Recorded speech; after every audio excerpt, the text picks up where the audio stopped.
Was part of my spending money was cutting. I cut the grass for Mrs. Dahlberg, who owned the Dahlberg Ford. Her husband had died. My dad and two uncles and I all worked for Dahlbergs. Anyway, I used to cut her grass. This was a real type mower with no motor. You pushed it. And she had the toughest grass. I always used to think it was steel wool because it was so hard to cut. But I cut that. I cut my two grandmothers' lawns and our own lawn.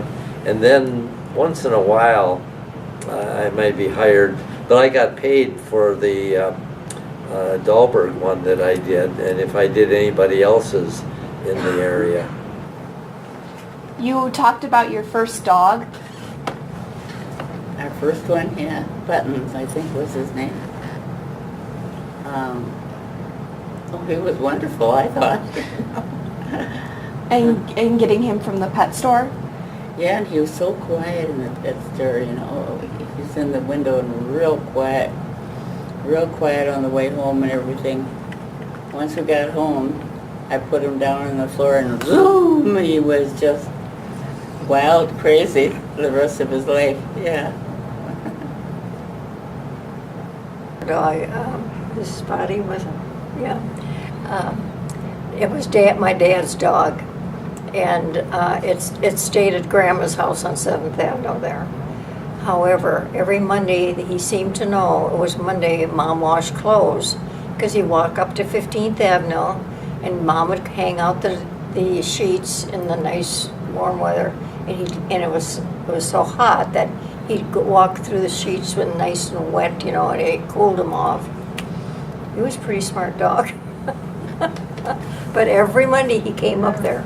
Yeah, well, the TB sanatorium in Glen Lake was a lot of the people in Hopkins worked there. Some of the people in Hopkins met there and got married. One of my friends' mother was a nurse there. She got TB, so she was in there for a while and then back out again. So that was and there was ever present, the people who were at the Glen Lake Sanatorium could catch the bus and come into Hopkins. So my mother and other people were always worried about us kids getting too close to them so we wouldn't get TB. And you really were worried if one of them was spitting on the sidewalk, because you know that was how TB.